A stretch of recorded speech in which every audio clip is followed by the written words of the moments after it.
Hello, Ken. Good evening. Hello, Richard. How are you doing? Good, thanks. Leanne just joined us as well. Hey, boss. That's you, Ken. Oh, I thought you were talking to Richard. Well, he's my other no. boss. We're two bosses. I think Mr. Chow is getting his hair done, I think. You best be getting it done soon before they shut all the hair salons down. I'm just going to buy one of those vacuum attachments this time around and use a clipper and a vacuum. Oh, there you go. I tried doing that on my own back in May. Oh, my goodness. Actually, late April, actually. And then realized how bad it looked. And so I just decided I was just going to shave it all off. Is that Bernadette there? Hi, it is. And Minister Qualtrough will be on. That was her on the phone. She'll be on. She's logging in, so she'll be on. Oh, fantastic. Okay. Thank you. Hey, Mr. Chow. Good to see you. How are you doing? We're just informed that Minister Qualtrough will be joining us in a few seconds. Okay. That's perfect. Officers, if we can have you unmute yourself so that we can do a quick self-introduction when the minister arrives. Hello, Ken, Leanne. Hello. Hello. Hi. Welcome back. Thank you for having us. Thank you for having us back. We spend our whole days doing on Zoom. This is our life now. I know. Yes. Hey. I think she was just getting off of one, and but she should be on any second. She was just going to sign in, so. She is just signing in right now. Here we go. Perfect. All right. Excellent. Good evening, Minister Qualtrough. How are you? How are you doing, Richard? Not too bad. Not too bad. Thank you. Wonderful, wonderful. Well, thank you for inviting me. No, it's you guys our all pleasure. look so fancy. Oh, I know. It's not every day we get to wear this. So when you come in, we say, well, let's put on our best, right? I love it. Thank you. Maybe if we can go around and introduce yourselves to the minister, maybe starting with Ken. If you'd like to introduce yourself, please. Sure. Well, thank you, Richard, for having me again tonight. It's a great pleasure to be able to join for tonight's meeting. I'm Ken Leggatt. I'm the interim CEO of St. John Ambulance BC Yukon. And so I'm really happy to be able to be on with the Burnaby Division and cadets here tonight. So this is just a great honor, and it's great to be able to participate. Hello, everyone. Thank you for having me, and very honored to be part of this amazing group. I'm with St. John Ambulance, and I am their strategic partnership and business development. So really, I just feel great to be here, and just looking forward to some good entertainment tonight. So. Thank you, Leanne. Mr. Raymond Chow. Hello, good evening, everyone. Minister Qualtrough. My name is Raymond Chow, and I'm the superintendent of the Cadet Division out in Burnaby. Mr. Farhang Ahadzadeh. Hi, this is Farhang Ahadzadeh, and I'm the superintendent of Division 304 in Burnaby. Thanks for joining us tonight. This is our great honor. Thank you very much. Our dynamic duo, Ms. Huang and Ms. Ho. Good evening, everyone. I'm Garfield. I'm the Divisional Training Officer of 389 Cadet Division. Good evening. My name is Eva Ho. I'm the admin officer. Thank you for coming. Mr. Lowe. Welcome, Minister. Thanks for being with us tonight. I'm the Leadership Development Officer and Dress Enforcement Officer for the division. Mr. DeLeon. Hi, good day, everyone. I'm Ian DeLeon. I do special training with St. John Ambulance. I'm very happy to be here tonight. Welcome, everyone. Welcome, Minister Qualtrough. It's good to be with you tonight. Corporal Yip. Good evening, everyone. I'm Corporal Anna Yip. It's a pleasure to be here tonight, and thank you all for coming. Corporal Butler. Good evening, everyone. I'm Corporal Sarah Butler. I'm part of Division 389. I'm excited to hear what you have to say, Minister. Corporal Ma. Good evening, everyone. My name is Corporal Jay Lee Ma. and I'm looking forward to hearing the minister speak. Is that squad leader Chen, Alan Chen? Good evening, everybody. My name is Squad Leader Alan Chen, and I am glad to be here. Oh, I see Cadet Lauren Ma. Hi, I'm Cadet Lauren Ma. Thank you. Mr. Liu? Yes, sir. We have Ms. Kwan from PHQ here. Hi, I'm Gabby Kwan. I'm part of the provincial cadet team, also mainly on the community events team. And I'm excited to listen. Well, welcome, Ms. Kwan.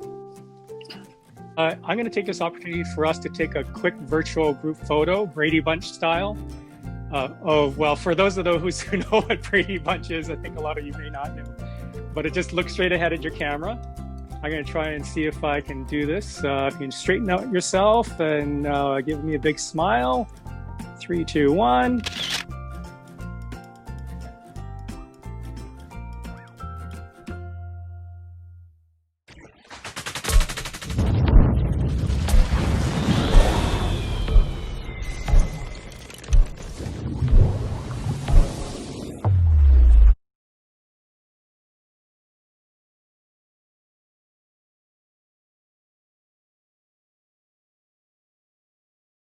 Good evening, everyone. Welcome to our very first speaker series this year. My name is Raymond Chow, and I'm the Divisional Superintendent of St. John Ambulance Cadet Division based here in Burnaby. Our first speaker tonight is the Honourable Carla Qualtrough, and we are proud to be hosting this event this evening. She's a Member of Parliament for Delta and Minister of Employment, Workforce Development, and Disability Inclusion. She is also a Paralympic swimmer and a mother of 4, and a successful lawyer. Prior to serving in government, she practiced human rights law at the federal and provincial levels. Carla is a champion in her commitment to addressing inequality and diversity, and is most proud of recently introducing the Accessible Canada Act, which will bring in a new era of leadership and collaboration on disability issues. She has been visually impaired since birth, but before we begin, we will have a few housekeeping notes by Mr. Azahadeh. Good evening. I'm Farhang Ahadzadeh, Divisional Superintendent for Adult Division 304 based in Burnaby. Before we begin, I invite the officers to keep their headdress on, remain seated, and everybody to please keep your mics muted, especially when our very special guest is speaking. If you have any questions, please raise your digital hand, and thank you. I would like to now hand it over to our Honorary Brigade Division President, Mr. Liu, to say a few words. Thank you, Mr. Ahadzadeh. As we begin, I would like to recognize that our division is proudly based here in this diverse city of Burnaby, which is located on the ancestral and unceded homelands of the Coast Salish, particularly the Ho'okaminam and Squamish-speaking peoples. We are grateful for the opportunity to present the speaker series on the shared territory tonight. We now would like to invite Mr. Ken Leggatt, Interim CEO of St. John Ambulance, to make welcome remarks. Mr. Leggatt. Thank you, Richard, for the introduction, and thank you everyone from the Burnaby Division 389 for having me tonight. It's a great honor to be with you and to hear from the Honourable Carla Qualtrough. It's a great initiative given COVID-19 and the inability to meet in person to have these web-based seminars and speaker and leadership series. So it's a great honor for me to be able to be present and to hear these speakers as well. So thank you for the invitation. As you all know, COVID-19 has been an interesting time for the year. We've been working really hard as an organization to come up with different ways that our medical first responders and brigade volunteers can be participating and serving their communities. And we've had some wonderful opportunities with the Canadian government and the provincial governments through some programs where we've been able to work with people coming into Canada who need to self-isolate. And so we've been doing that in Penticton and Kelowna and Surrey. And that has been a great opportunity for our volunteers to be using their training and services in the community. We've got a lot of other initiatives that are coming up for 2021 that we're really excited about. Leanne Strachan, who's on the call with us tonight as well. She's working on a program where we're bringing publicly accessible AEDs and a stand that is owned in all our property at St. John Ambulance, BC Yukon. It's called the Launchpad, and we have a Start Me Up campaign that is going to bring that to market.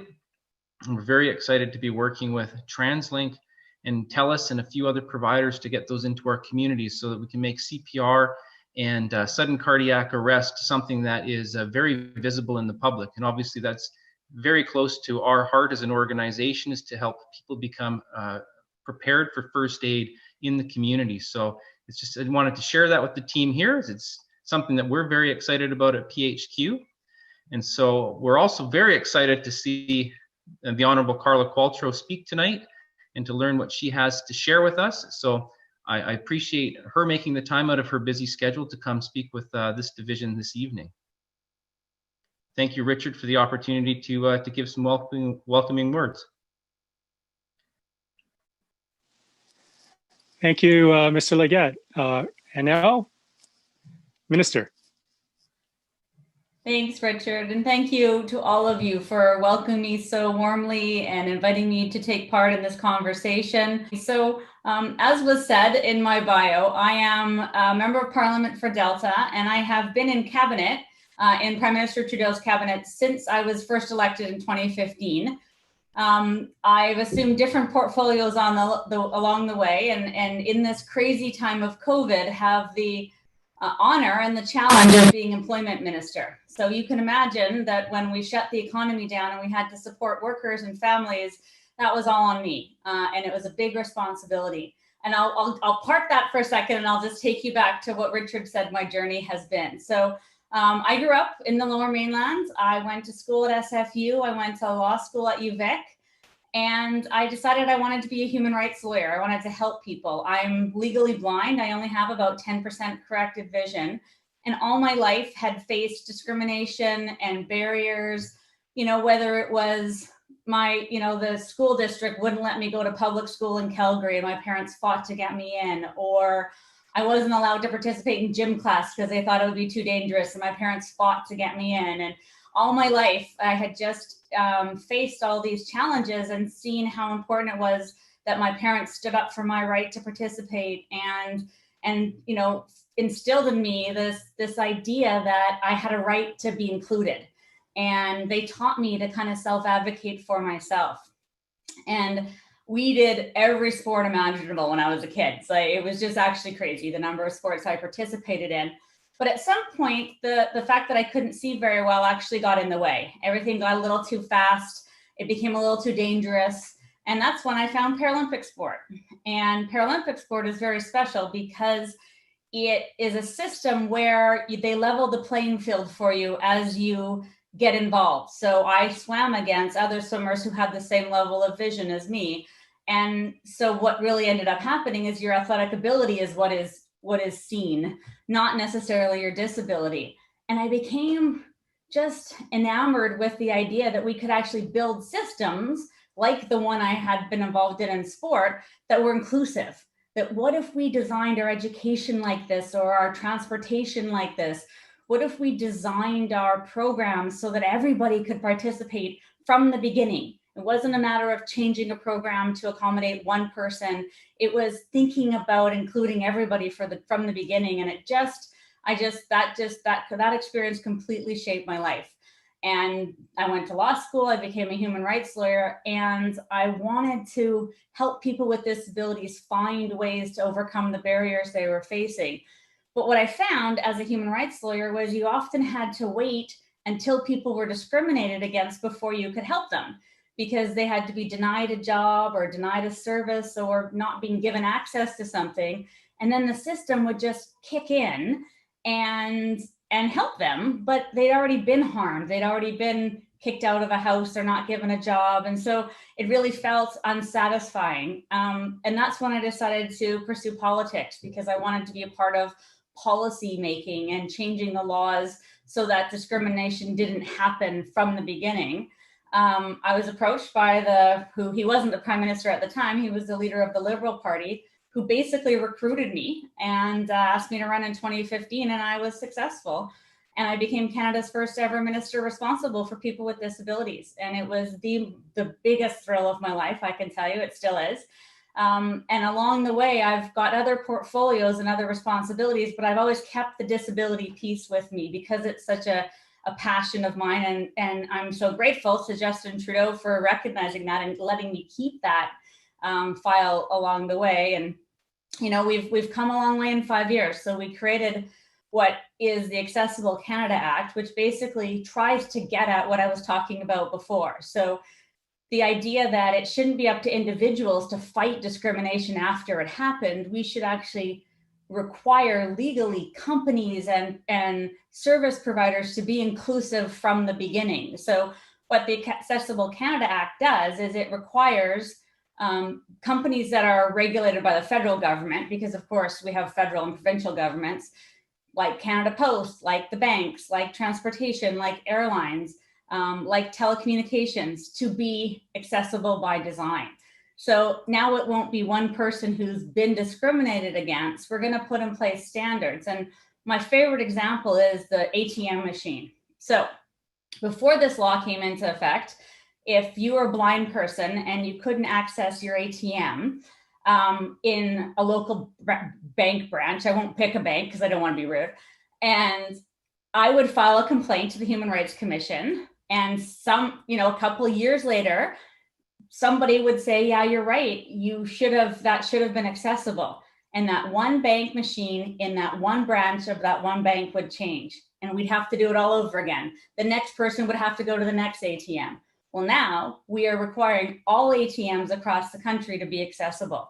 So now it's the government who goes after the banks and says your ATMs have to be accessible. Now banks are legally required to have accessible ATMs. It's not on the individual anymore. So it's really in its infancy. This is a brand new law. It's only 2 years old. And of course, we've had COVID for almost half of it. Yeah, it's a year and a half old even. But it's game changing. It has completely changed the way we've done our COVID response as a government. It's required us legally to consider the needs of citizens with disabilities in our pandemic response.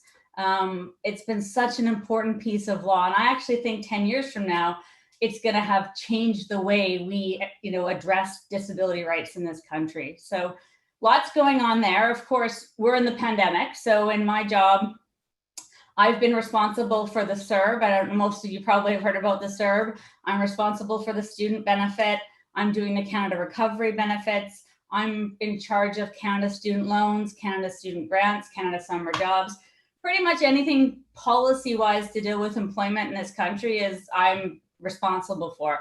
And it's a massive social policy file. I love it. It's challenging. I worry about people. I worry about families.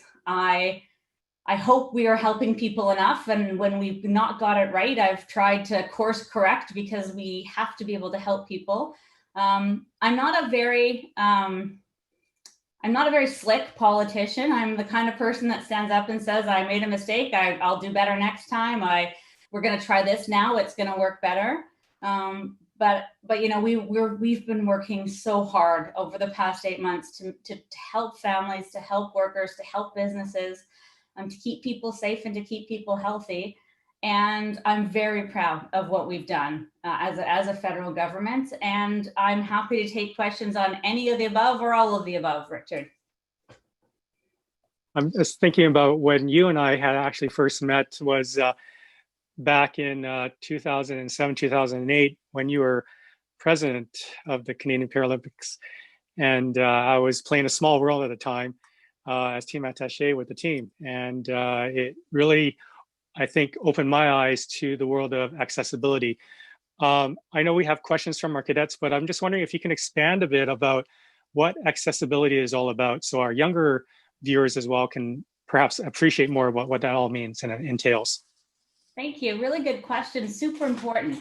So accessibility and I would say broader inclusion is about designing things so that everyone can participate, whether it's getting into a building, getting into a store, whether it's being able to join a team, whether it's being able to purchase something on your own or access your bank account. a lot of the things that people take for granted that give them the freedom to choose, the freedom to be informed. A very simple thing is a lot of books haven't historically been accessible. So I would walk into a bookstore and I wouldn't just be able to read any book in the bookstore. I could read the ones that had big enough print for me to read. And when Kobo came along and e-readers came along, all of a sudden I could read any book I wanted. And you can imagine how liberating that was. I could read instruction manuals. I could read a dictionary or an encyclopedia. And that is what accessibility does, is it opens the door for you for options. You know, I go into a restaurant and if the menu is in small font, it's not accessible. I can't see what the restaurant serves. I have to ask somebody. Accessibility is really about giving people independence and freedom and choice and the option to participate meaningfully in society. It's really important. On behalf of Mr. Leggatt, Superintendent Chow, Superintendent Hadzadeh, our Burnaby Division, and the St. John Ambulance Brigade members from BC Yukon, thank you, Mr. Qualtrough, for sharing your life story, insights, and inspiration. We now move to our questions and answers of the evening by our cadets. Hi, Minister Qualtrough. Can you hear me? Yeah, I was on mute. I can hear you. Okay, that's great. I just wanted to ask, how important do you think it is to volunteer, in your opinion? Because I know you used to do a lot of volunteering. I think volunteering is one of the most meaningful things you can do throughout your entire life. I think it's a way to try new things, a way to get involved, a way to perhaps go outside your comfort zone without a lot of, risk. You just decide you want to try something. Nobody turns down an offer of volunteering, and what you get back from volunteering is so much more than you give.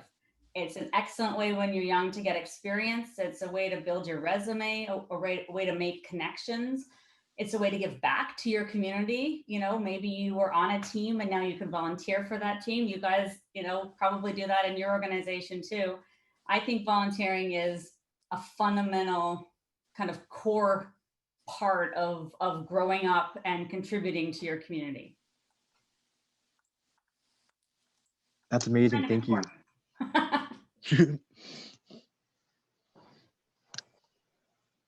Hello, my question is, how did you juggle so many activities and still be where you are today? Because I know you did swimming and a lot of volunteering.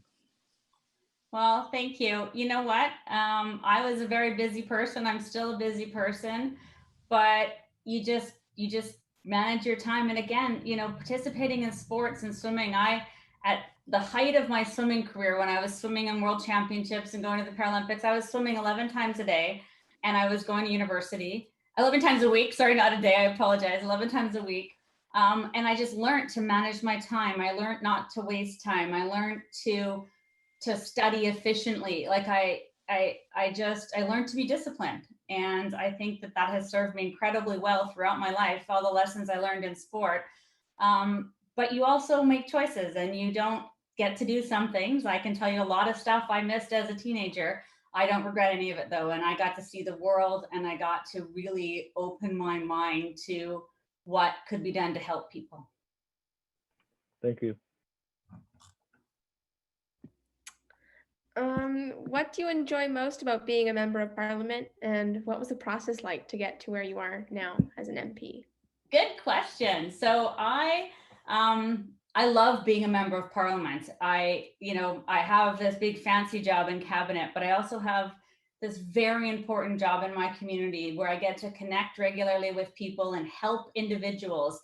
Again, when you're a lawyer and you have to wait for people to be harmed, then you can help them. But in our job, and I know one of my constituency managers here, we get to help people every day. Little things like, somebody has to apply for a passport, and really big things like an elderly person is not getting the benefits that they get every month and they can't pay their rent. And there's just so many rewarding things we get to do. I get to meet groups like you guys. I get to go out into the community. I get to, it's for me, the MP side, it's about people. It's about relationships and about learning.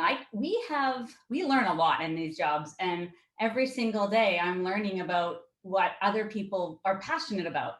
So someone might come in and have this great business idea, and they want to, they want to design or build something that nobody before has, and they're going to share it with me. And then the next person started up a service organization to help young people. And then the next person trains guide dogs. And then the next, it's a crazy amount of, it's just a wonderful experience.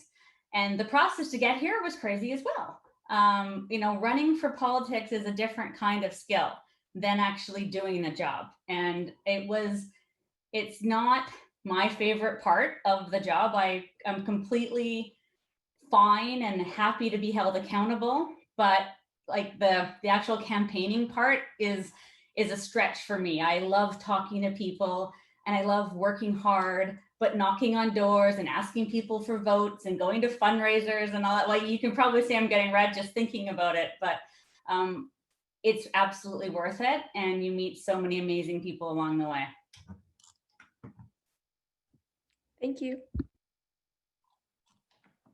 Good evening, Minister Qualtrough. My question is, was there ever a time when you thought that goals like the Paralympics or sitting as MP wasn't obtainable?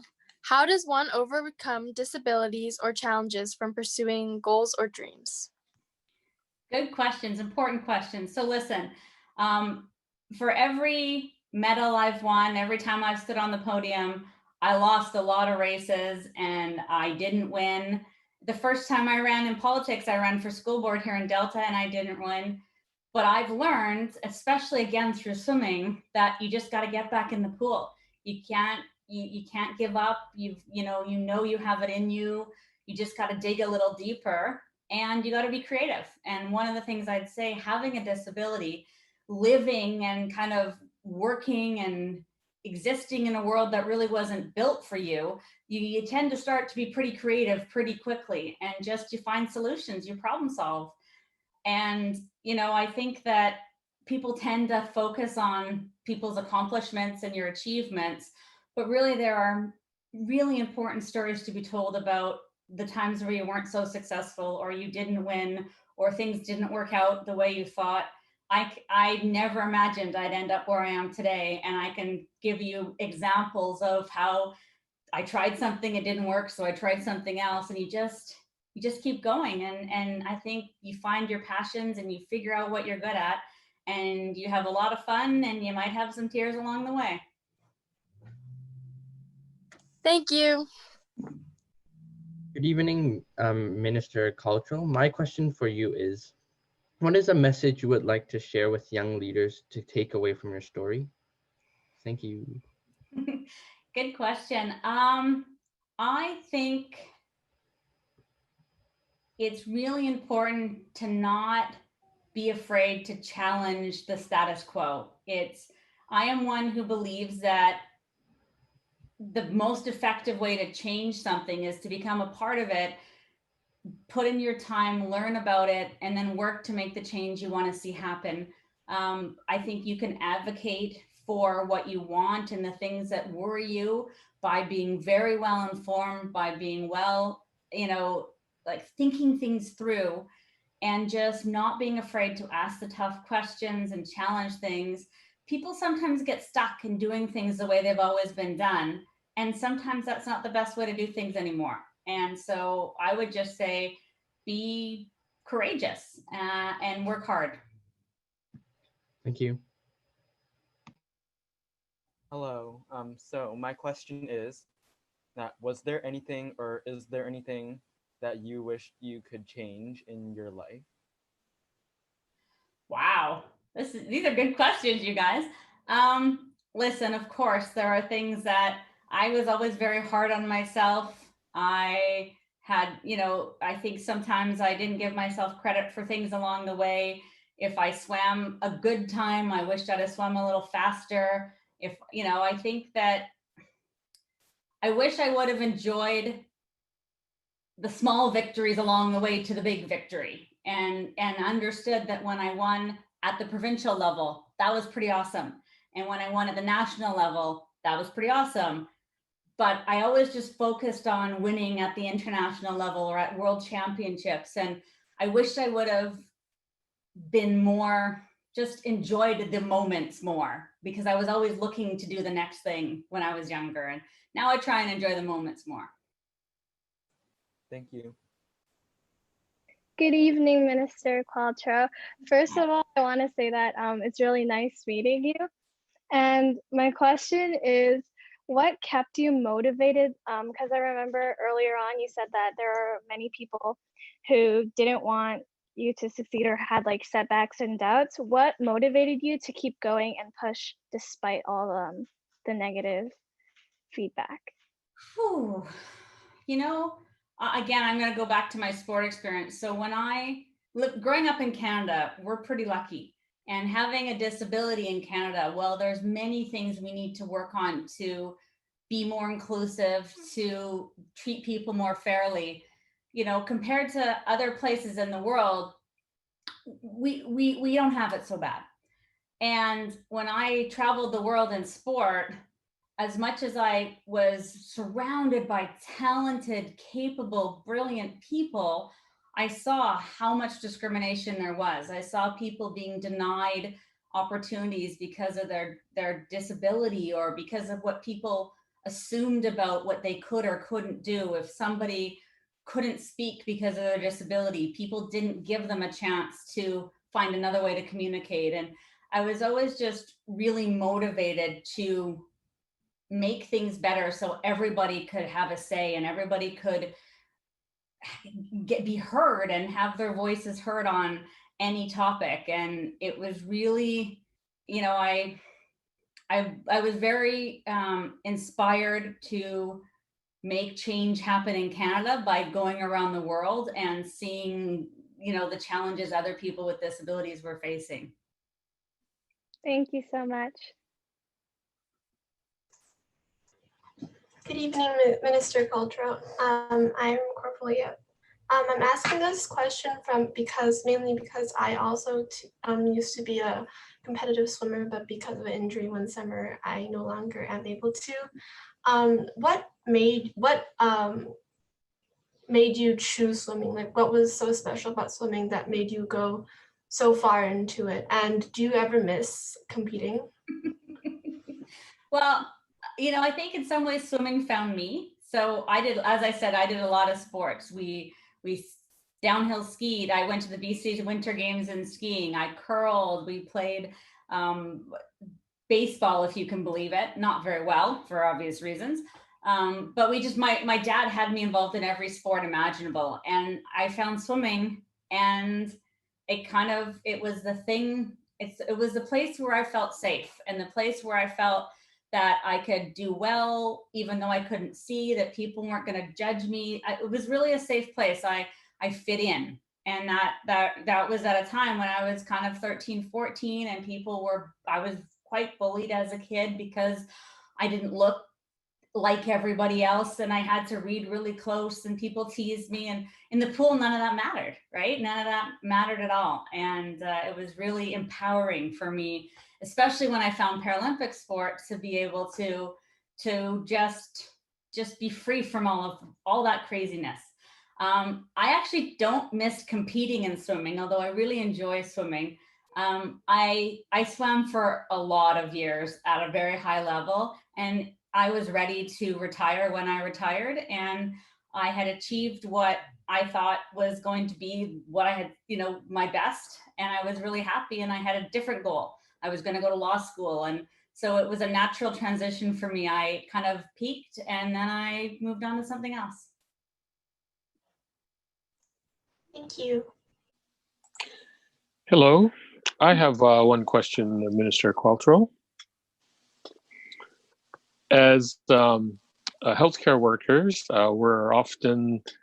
we usually come across, or sometimes come across, instances where we have to treat persons with hearing disabilities. So one of the skills that is very helpful to learn is sign language. So for the visually impaired or for the blind, how would one communicate with patients like that? Well, thank you for asking that question. One of the things that I find frustrating sometimes is when you're with somebody else and you can't see, people talk to them instead of talking to you. It's a simple, how can I help you? And then say their name. So if I can't see you, you found out my name is Carla. How can I help you, Carla? How are you doing, Carla?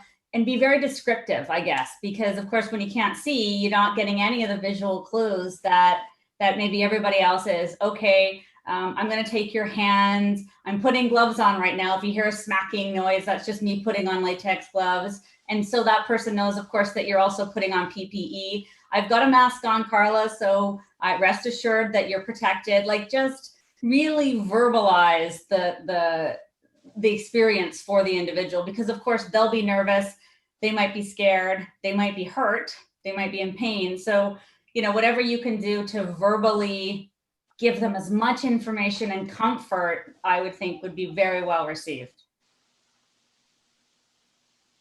Thank you, Minister. The other thing I would say is it's really important when you meet people that sometimes people's disabilities aren't obvious. And I would say that for me, if you meet me, you might not appreciate that I only have 10% vision with my glasses on. So without my glasses, I only have 5%. I can't recognize faces. I can't read a lot of letters. So you might meet someone who's autistic, somebody who has, is nonverbal, and it's really important to not make assumptions based on your first impression. Oh, they're stuttering, therefore maybe they're intoxicated. Maybe they just have a stutter, right? And so it's a really important reminder that disabilities are often invisible, and just to be open to another explanation for people's behavior that might be completely unexpected. Do we have any other questions that some of our younger members might want to ask? Okay, I'm not the younger member, but I'd like to ask the minister a question. Hi, Minister Qualtrough. I'm the training officer for the cadet division. Earlier, I heard you mention that you have 4 kids. So I'm wondering, what is your favorite game with them?